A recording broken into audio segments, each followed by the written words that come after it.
Welcome everyone to the Sustainable World Kitchen Culinary Stage, Plant Forward Mexico.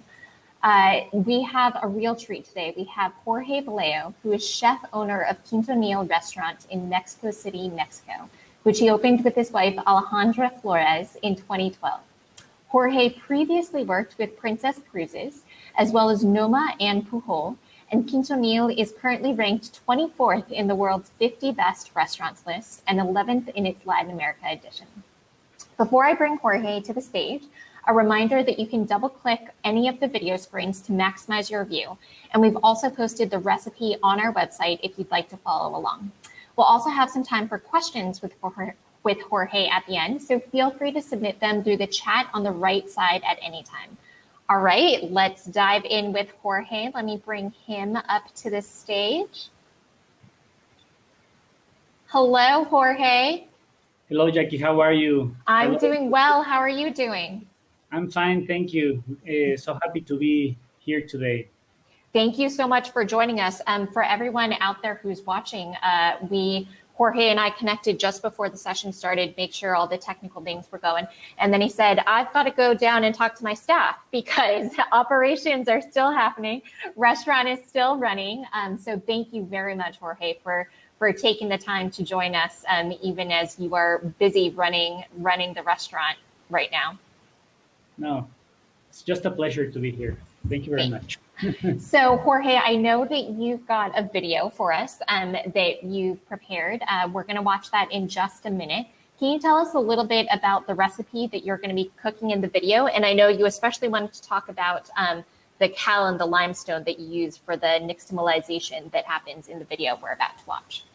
Well, yes, what we wanted to share with you, everybody, in this recipe is a reflection of the milpa, which is a super ancient way of farming in Mexico, and this is being doing for many years, for 1,000 years, I would say, and still happening in Mexico. And it's probably one of the most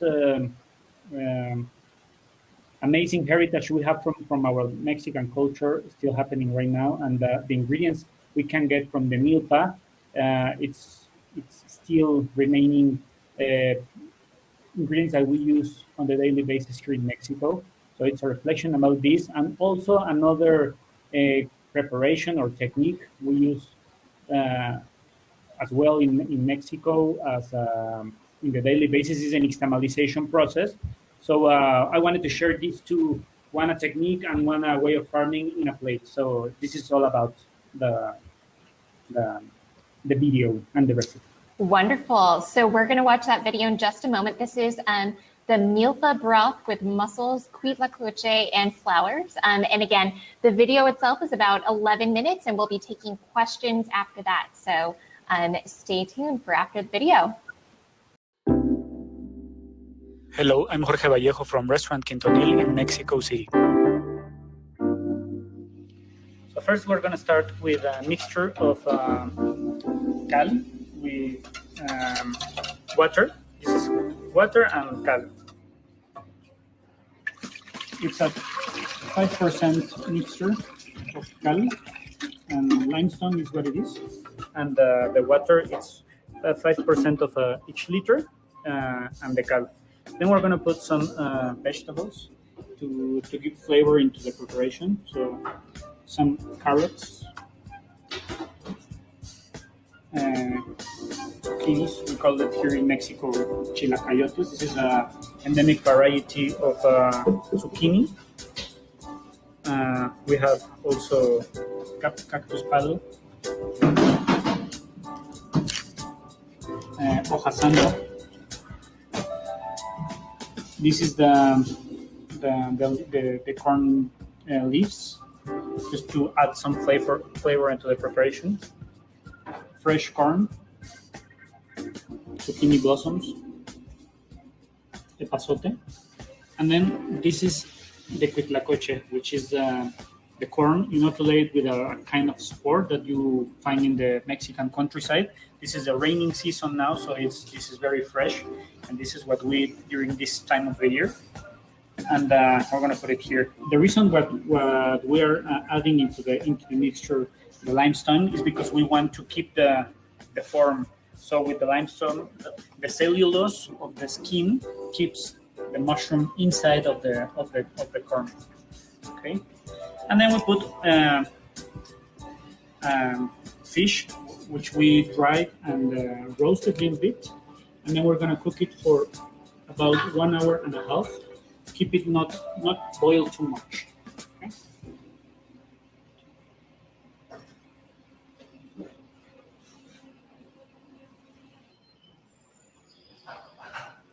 Here we have two different broths.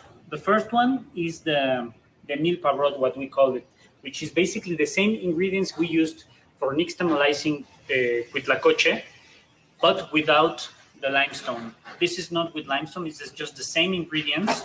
And then just we add some shiitake mushrooms and a little bit of kombu to give the flavor of dashi, to make more pure the flavor. And then on the other hand, we have a mussel juice. So we just basically put on a pan the mussels, the fresh mussels, with onion and white wine and butter. And then we just, what we want to do is to squeeze the juices of the mussels, and then just leave it like this, because we are only cooking this with a little bit of white wine and the butter. It comes with this texture, like a little bit emulsifying. So we're gonna just mix half and half of the mussel broth with the milpa broth, and then just bring it to boil.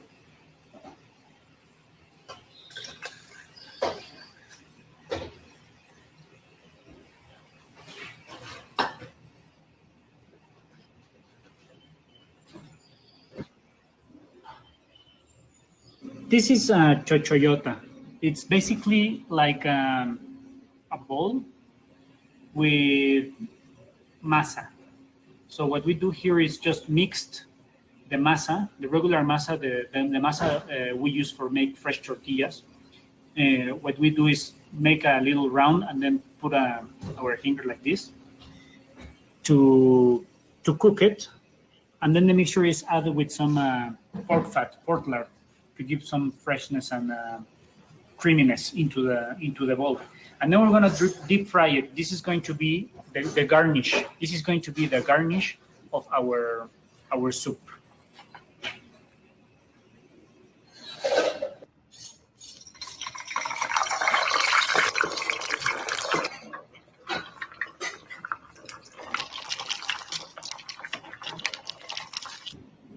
So now you have one huitlacoche that has already cooked now and cold.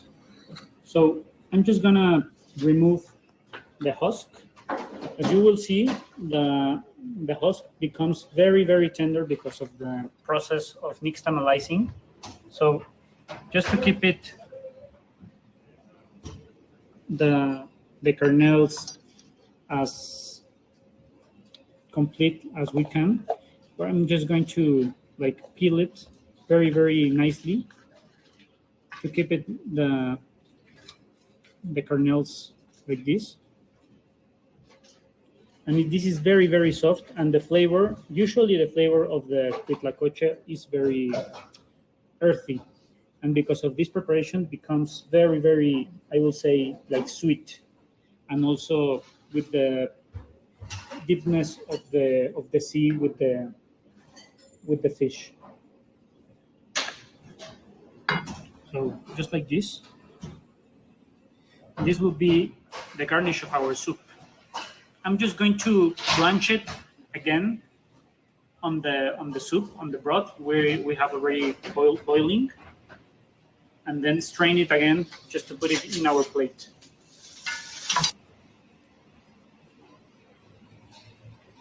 So just blanch this for a little bit.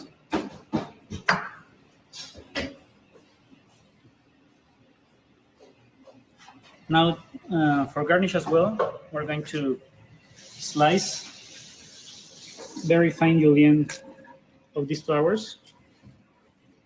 As I'm saying, this is a soup that I consider you would eat on the countryside in Mexico, with very, very humble ingredients.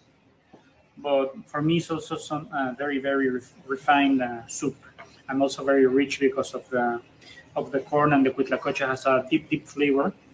And for me, it's probably one of the best bites you can have in the Mexican countryside.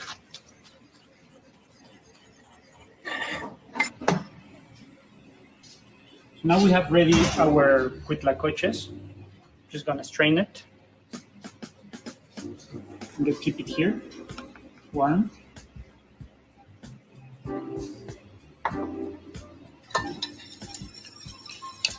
Our soup is also ready.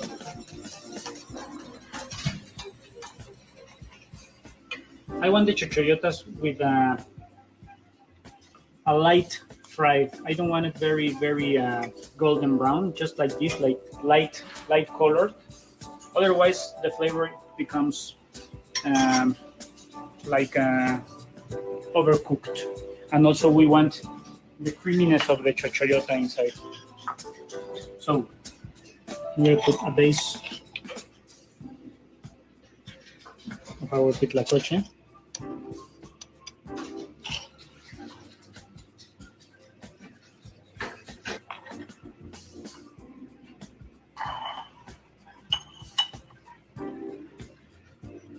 Then our chochoyota. I'm just gonna put some different leaves. For instance, we have here some mustard, parsley, red sorrels, borage flowers, cilantro flowers, also some quelites. This is a quelite cenizo, and some quintoniles as well. Just to remind where the soup comes from, no? From the countryside, from the fields. This is pipicha, a very, very endemic leaf from Oaxaca. Also some purslanes.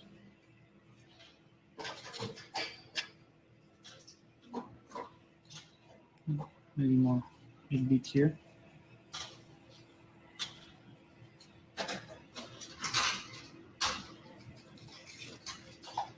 And then our soup to be served on the table.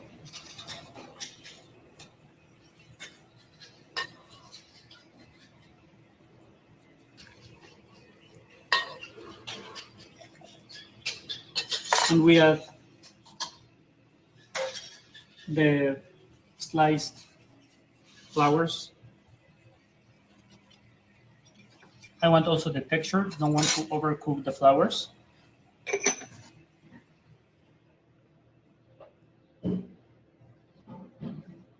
Green oil with different herbs.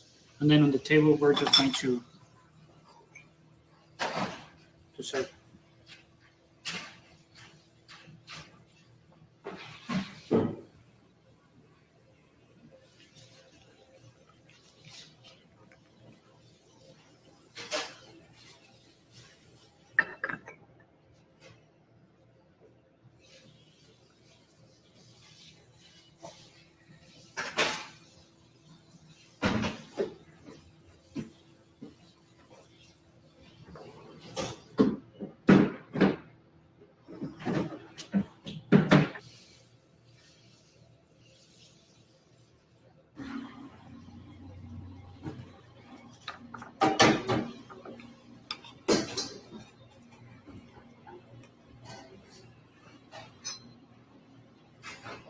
I hope you like it.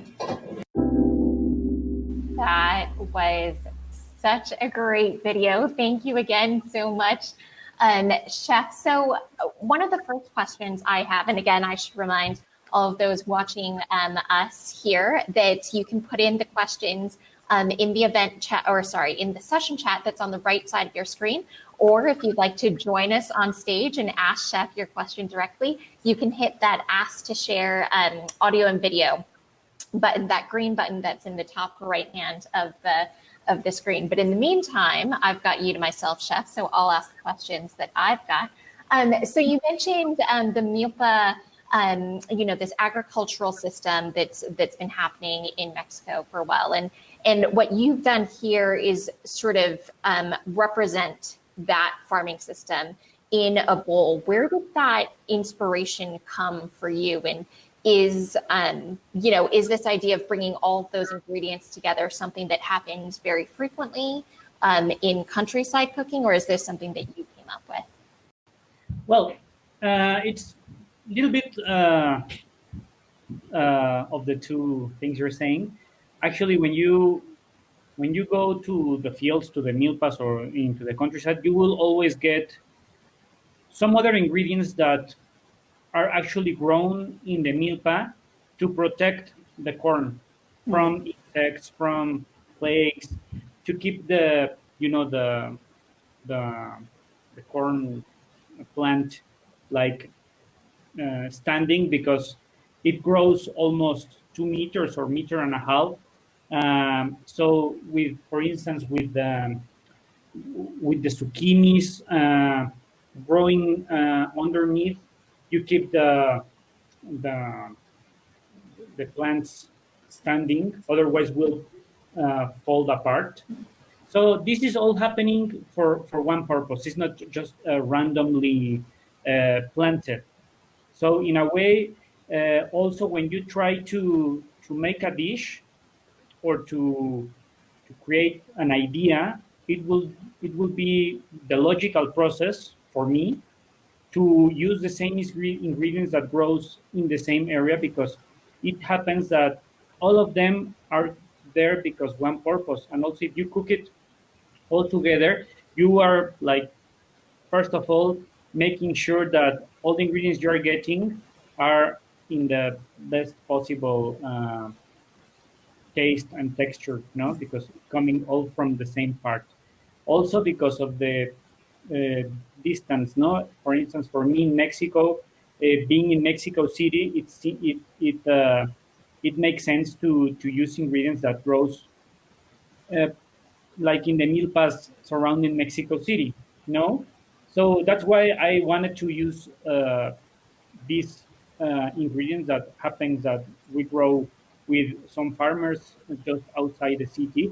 But also, in the other hand, as you saw, we put some other ingredients that doesn't belong pretty much from that area, but are things that we use in the restaurant as well, like for instance the fish and stuff like that.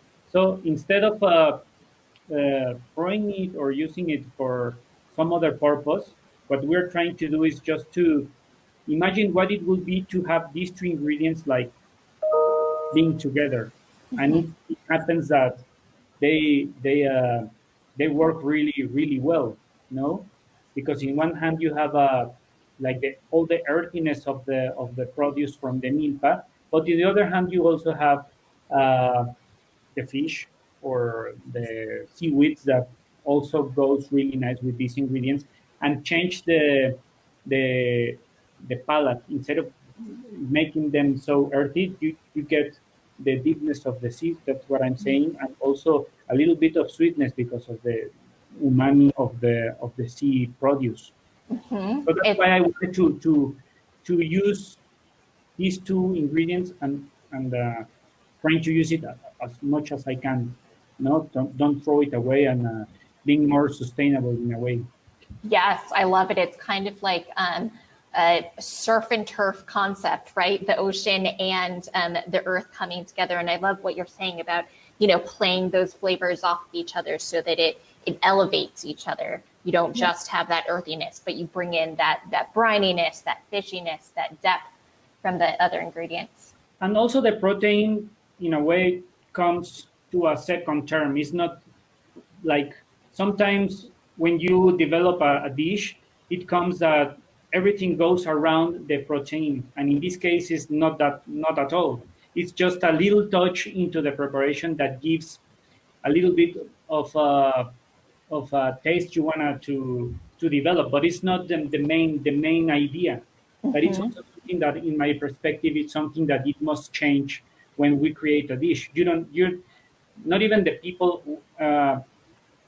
need to expect the sophisticated dish out of a protein, but or some other ingredients that you can actually get.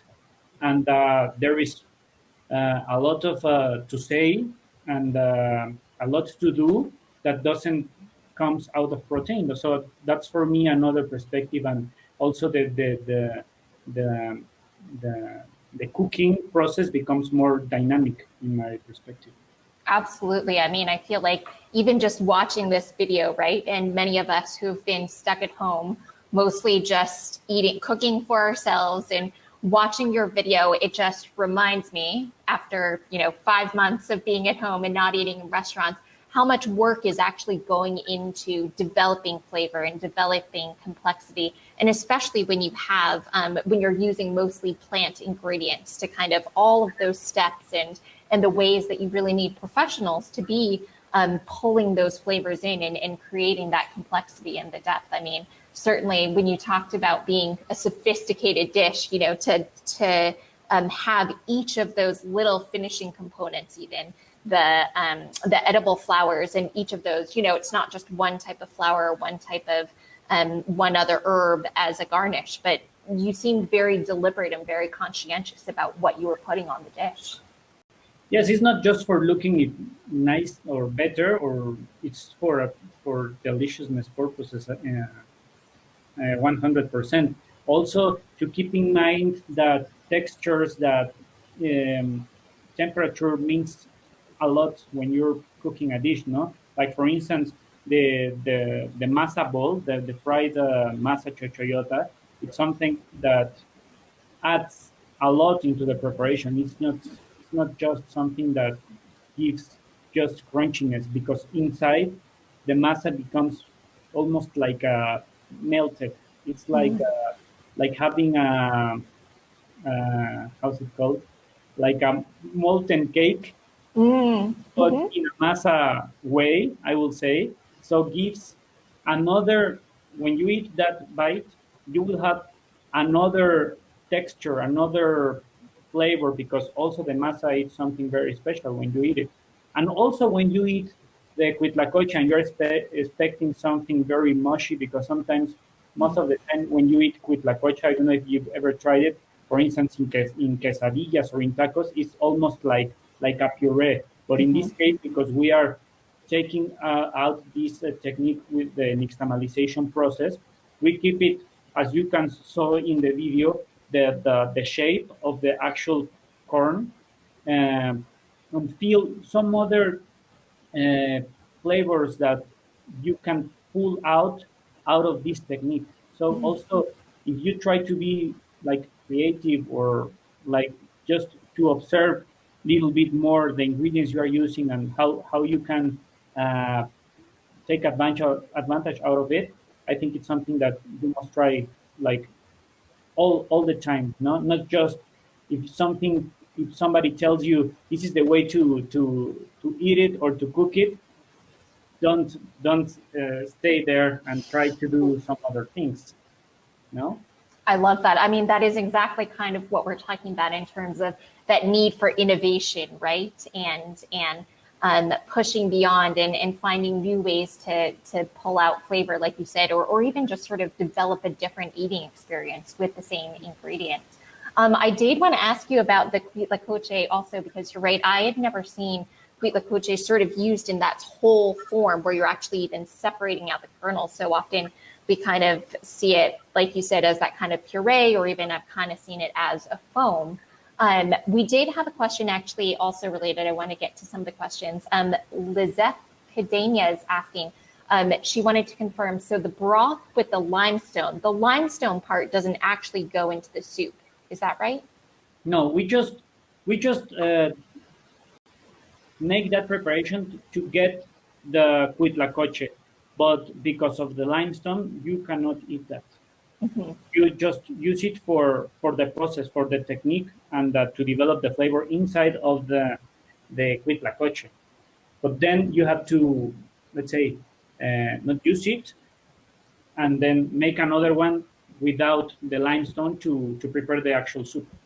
I see. So you're sort of you're cooking or processing the cuitlacoche with that limestone and with those other flavoring agents. But then by the time you actually get to the soup that you're serving, as you mentioned in the video, you're using all those same ingredients just without the limestone in there. That's what it is, yeah.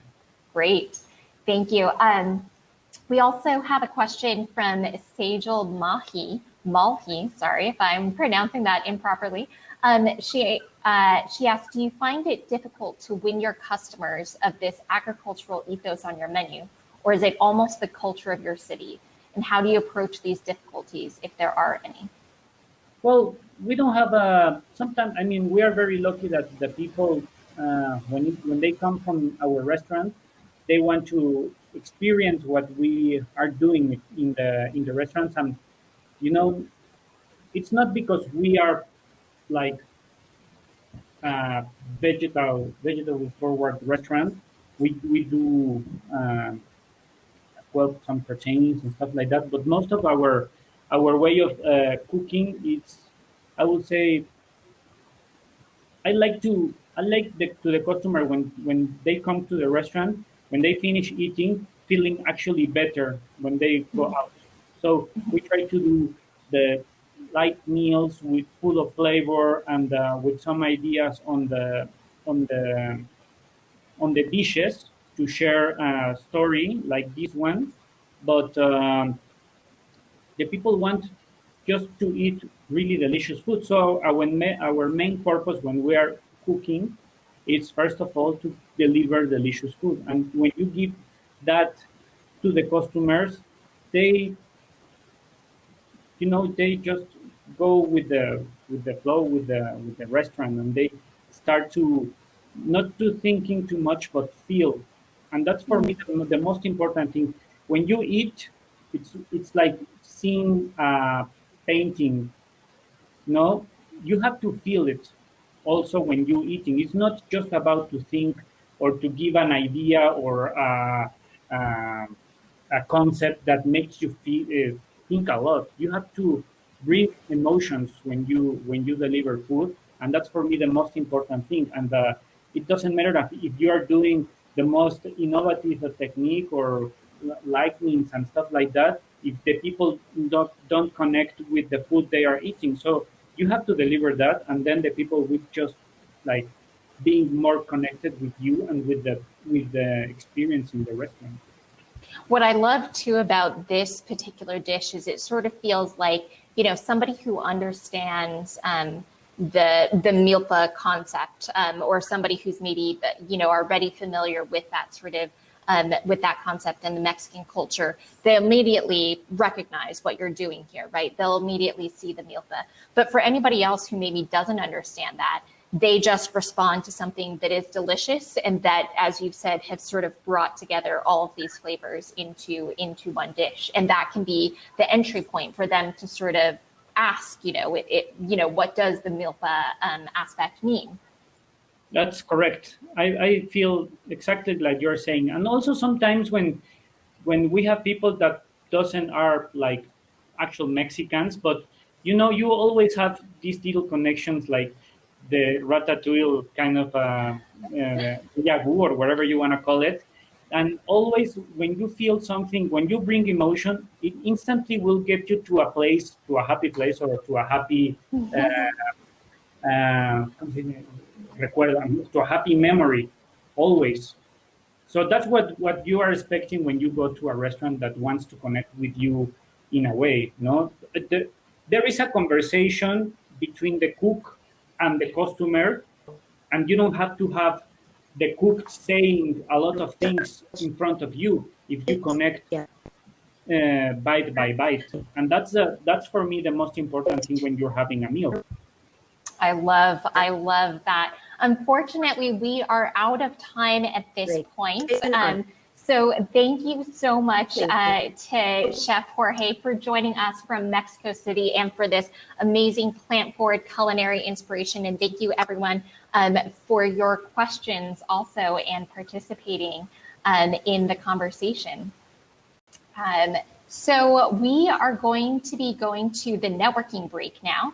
And I believe we have a short presentation that talks about the opportunities to network and engage with your colleagues during the break, although I'm afraid I don't see it. So what I'll just say that we've got lots of great networking opportunities. As we mentioned, you've got the sponsors are in our expo booth. Feel free to jump in there, tell them thank you so much for helping us to put on this conference, hear about some of their new product things going on, and maybe join a conversation. You can also do the one-on-one networking where you randomly get matched with somebody, another attendee who is in the system for a quick chat to say hello. And as Sarah mentioned, our networking topic talking about consumer preferences with plant-based foods. And I believe we also have a special presentation going on in the sessions tab. So enjoy the networking, and then we'll see you back on the stage tab for more general sessions in about 20 minutes. Thank you very much, everyone.